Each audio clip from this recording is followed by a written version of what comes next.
আপনাদেরকে একটা দোয়া শিখাতে চাই। এই দোয়া যেদিন আমি পড়েছি কোরআনে, ওই দিন থেকে আজও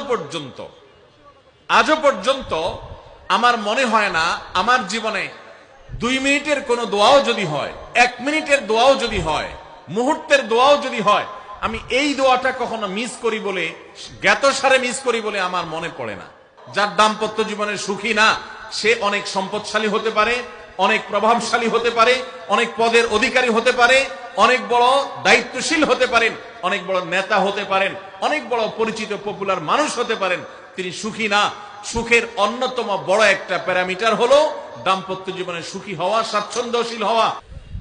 সুখী দাম্পত্য জীবনের জন্য পুরুষ এবং নারী উভয়ের জন্য সর্বপ্রথম এবং প্রধান করণীয় হলো আল্লাহ তাআলার কাছে অনেক আগে থেকে দোয়া করতে থাকা, দরখাস্ত সাবমিট করা যে আল্লাহ, আমার পরিবার, আমার স্ত্রী, আমার অনাগত সন্তান সন্ততি যারা আসবে আমার বংশে, আমার ঘরে, আমার সংসারে, আমার পরিবারে, আল্লাহ আপনি তাদেরকে নেককার, তাদেরকে মুত্তাকিদের ইমাম এবং তাদেরকে এমন মানুষ বানিয়ে দেন যেন তারা চক্ষু শীতলকারী হয়। আপনাদেরকে একটা দোয়া শিখাতে চাই। অনেকে হয়তো জানেন, সূরা ফুরকানের 74 নম্বর আয়াত। সূরার নাম কি বলেছি? ফুরকান। আয়াত নম্বর কত বলেছি? 74। আমার বুঝজ্ঞান হইছে থেকে নিয়ে ছাত্র জীবনে যখন আমি অনেক ছোট ছিলাম, এই দোয়া যেদিন আমি পড়েছি কোরআনে, ওই দিন থেকে আজও পর্যন্ত আমার মনে হয় না আমার জীবনে 2 মিনিটের কোনো দোয়াও যদি হয়, 1 মিনিটের দোয়াও যদি হয়, মুহূর্তের দোয়াও যদি হয়, আমি এই দোয়াটা কখনো মিস করি বলে, জ্ঞাতসারে মিস করি বলে আমার মনে পড়ে না। ছাত্র জীবন থেকে শুরু করেছি, আজও পড়ে যাচ্ছি। আলহামদুলিল্লাহ, আল্লাহর কাছে শুকরিয়া আদায় করে আপনাদেরকে বলতে পারি, এই দোয়ার সুফল আমি নিজের চোখে দেখেছি, আমি নিজে ভোগ করছি। এজন্য আপনাদেরকে আমি বলতে চাই, বিবাহিত হন কিংবা অবিবাহিত হন, আপনার দাম্পত্য জীবনের সুখের জন্য সর্বপ্রথম এবং প্রধান করণীয় হলো এই দোয়া। এর বাইরে আরো সাধারণভাবে আল্লাহ তাআলার কাছে দোয়া করতে থাকা, যেন আল্লাহ তাআলা আপনাকে এমন একজন জীবন সঙ্গী দেন।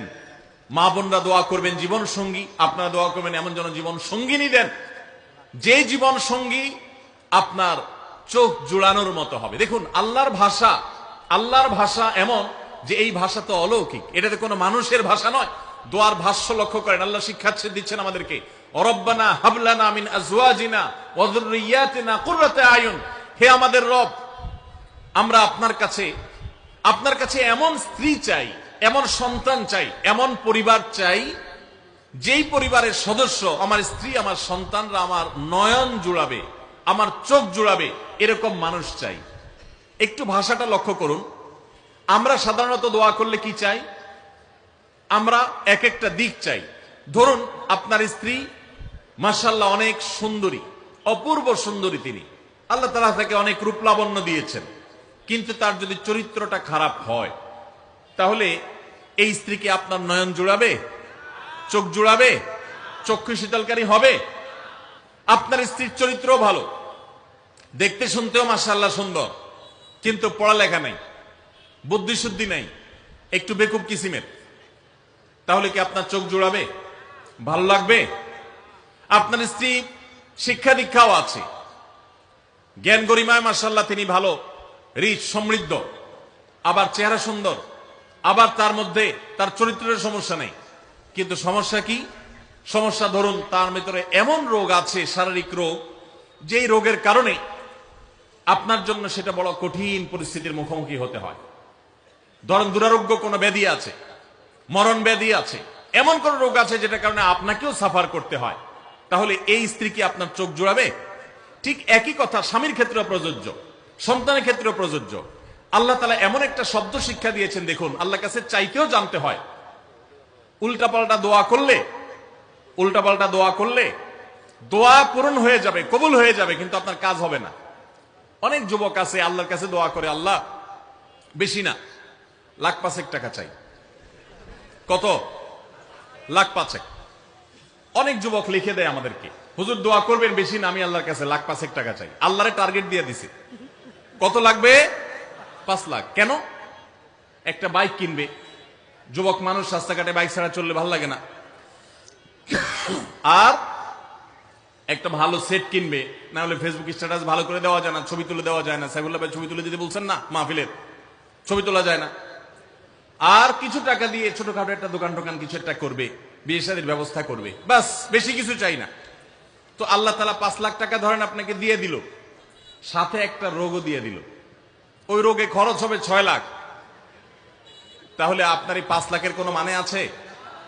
আপনারা একটা প্রসিদ্ধ ঘটনা অনেকেই শুনেছেন, একটা চুটকি, যে এক যুবক দোয়া করছে, আল্লাহ তোমার কাছে আমি এমন একটা লাইফ চাই। বিশেষ করে বেকার যুবকরা এগুলো বেশি দোয়া করে, আল্লাহ তোমার কাছে এমন একটা লাইফ চাই, বেশি কিছু না, যে লাইফে 2 হাত ভর্তি টাকা থাকবে আর আশপাশে শুধু নারী আর নারী থাকবে, এরকম একটা লাইফ চাই। তো আল্লাহ তাআলা তার দোয়া কবুল করে ফেলছে। দোয়া কি করছেন? কবুল করে ফেলছে। দোয়া কবুল করছেন কিভাবে? দোয়া কবুল করে তাকে আল্লাহ তাআলা এমন একটা বাসের কন্ট্রাক্টর বানিয়ে নিছেন, যে বাসটা হলো মহিলা বাস। চারপাশে শুধু নারী আর নারী, সব মানুষের, আর হাত ভর্তি টাকা আর টাকা সব বাস মালিকের। দোয়া কিন্তু কবুল হয়ে গেছে। তো আল্লাহ তাআলার কাছে উল্টাপাল্টা দোয়া করলে কি হয় দেখছেন? দেখুন, দাম্পত্য জীবনে সুখের জন্য দোয়া কিভাবে করতে হবে আল্লাহ শিখিয়ে দিয়েছেন। রব্বানা হাব লানা মিন আজওয়াজিনা ওয়া যুররিয়াতিনা কুররাতা আয়ুন। আল্লাহ, আমার পরিবারের সদস্যরা যেন এমন হয় যে তাদেরকে দেখলে আমার নয়ন জুড়িয়ে যাবে। অর্থাৎ নয়ন জোড়াতে হলে সব দিক থেকে পারফেক্ট হতে হবে, সব দিক থেকে ভালো হতে হবে, তখনই তো দিল জোড়াবে। ওয়াজআলনা লিল মুত্তাকিনা ইমামা। আর আমাদের সবাইকে, গোটা পরিবারকে আপনি মুত্তাকিদের ইমাম বানায় দেন, সৎ মানুষ বানায় দেন। কারণ সৎ যদি না হয়, আল্লাহ ভীরু যদি না হয়, তাহলে কখনো তাদের মাধ্যমে আপনি সুখ শান্তি পেতে পারেন।